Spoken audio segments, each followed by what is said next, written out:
Rev up your engines!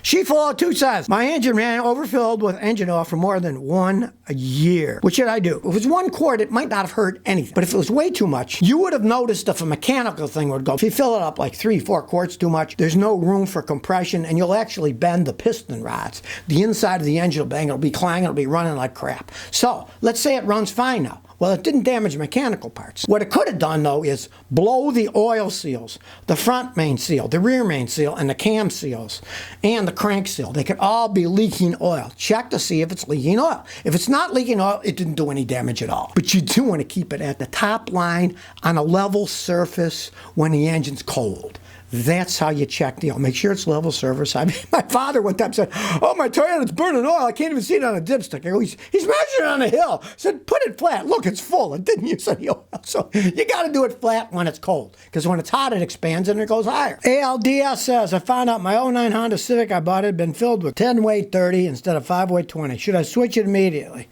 Well, unless you live where it's 40 degrees below at the present time, no. It's a little bit thicker, so it flows a little slower. If it was really, really cold outside, it would wear your engine a little bit faster. In the summer, it isn't going to make any difference at all. I wouldn't even worry about it until it's time to change it again myself. Now, the 520 is a lighter oil, so it flows better, and you get a little bit better gas mileage. Of course, that always contravenes the thinnest oil possible. Of course, your engine will wear a little bit faster because the oil's not as thick. It's just common sense, right? So a lot of guys will put a 1030 in if they live out in a desert because it gets hot all the time and they don't want a real thin oil. So, it's not going to hurt anything. I'd go back to the 520 when it's time, but it's not going to hurt anything unless you live in, where it's freezing cold right now and it would be a little too thick. Winter Scout 79 says, my Grand Cherokee 04 4-liter straight 6 stalls when I hit hard bumps. How can I diagnose it? It only happens sometimes. What we mechanics call the classic wiggle test. It's an actual thing. Grab the wiring harness piece at a time by the sensors and start wiggling it. And if you get close to one particular sensor or where there's a connector on the wiring harness, when you wiggle it, car conks out, that's where you either have a short in the connector, the wiring, or you got a bad sensor. And you can even do stuff like get a hammer or something and tap the sensors. And if you tap them and it starts to cut out, that sensor is the problem, and replace it. It's almost always some kind of electrical problem because you hit a bump, it jostles the wiring, jostles the sensor, so odds are you either got a corroded wire somewhere, and that's Jeep.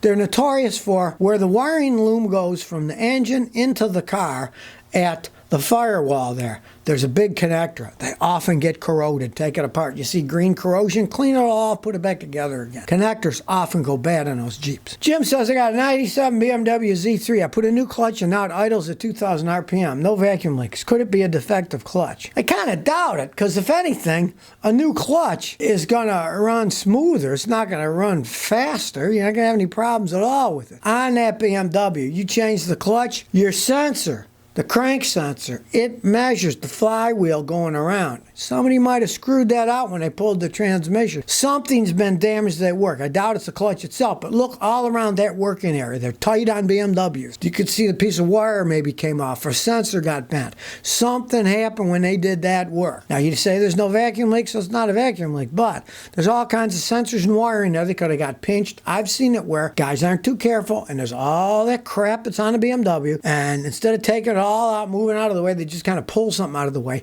Then they have wires that are sitting there. When they clamp the transmission back to the engine, it squeezes the wires, and then things start to go bananas. So check all that kind of stuff first. Tyler says, I got a mild engine oil leak. Any good sealants? Well, the only sealant I use is AT205 Reseal. A company called ATP Products out of Chicago sells the stuff. It's great stuff. It only works on oil seal leaks because the oil seals are round. They're going like a crank of the engine.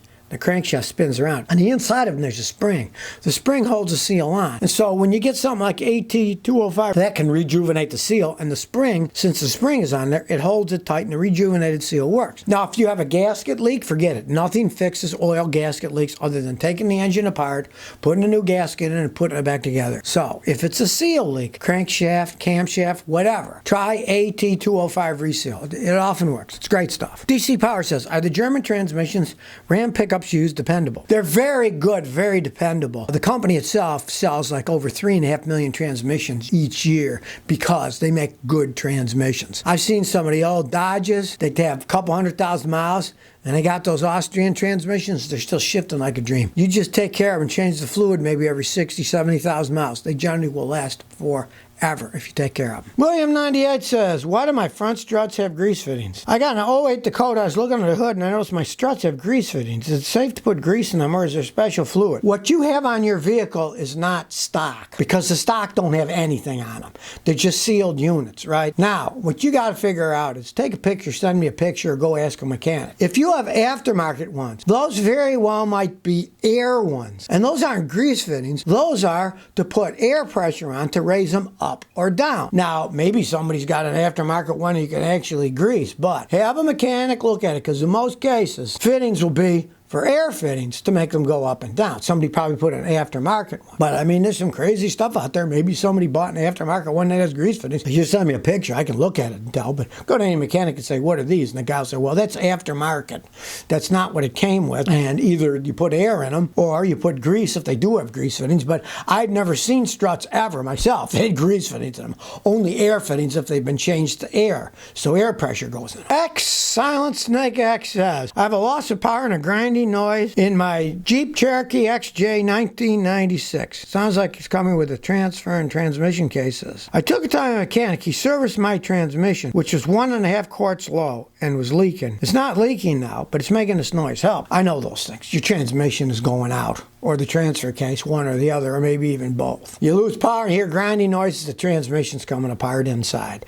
It's a 96 Jeep. You're lucky it lasted that long. You didn't say how many miles, but I'm sure it's got high mileage on it. When it was low, being low, it doesn't lubricate right. It's just like your engine. Your engine, if you're low on oil, it won't lubricate the top of the engine, and often it'll wear the camshafts. The automatic transmission, when it's low, it won't be able to pump. The automatic transmission has a pump, just like your engine, only it pumps transmission fluid, not engine oil. And if there's not enough fluid, the fluid can't get high enough to lubricate, and it starts coming apart, and he filled it up. It's full now, but you ran it low. And when it was running low, some of those gears will be running dry with no lubrication, and now it's time to say goodbye. Unfortunately, that's such old technology. You go to a transmission shop, a lot of times the guys don't even know how to work on the old ones. Well, there's an electric motorcycle company out there, and they claim that they got a long-range motorcycle that's called the Energica Xperia. What is it, these people? Can't they come up with better names than that? Come on now, you know, what a bunch of crap. I guess all the good names are taken by cars, so these guys are scratching for any name that's hard to pronounce, looks stupid, right? But they claim that it has 261 miles of city range, because you're going 30 miles an hour, 20 stop and go, you're regenerating power, right? Now these things start at like 25.6, almost 26,000 clams, right? And you think, okay, well, 261 miles, that's pretty good. But read the fine print, baby, read the fine print. And this is why electric motorcycles are probably never going to be popular. This bike is called an adventure tourer, right? So it's to have adventures and to tour in. But on the highway, you're lucky if you get 100 miles, because electric motors are inefficient at high speeds. You can get on a regular bike, it's got at least 6 speeds these days.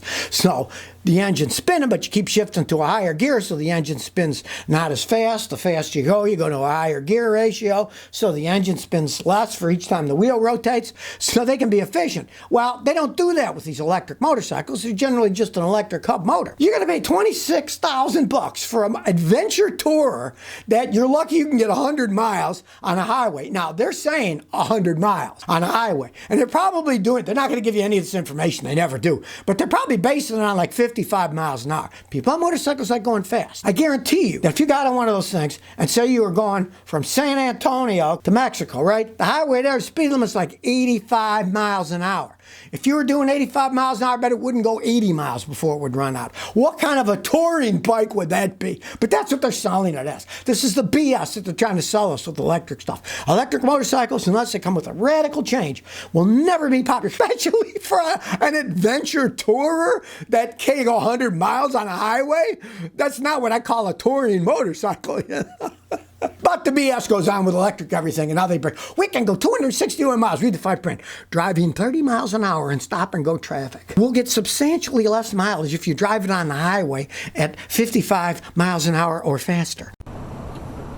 So if you never want to miss another one of my new car repair videos, remember to ring that bell.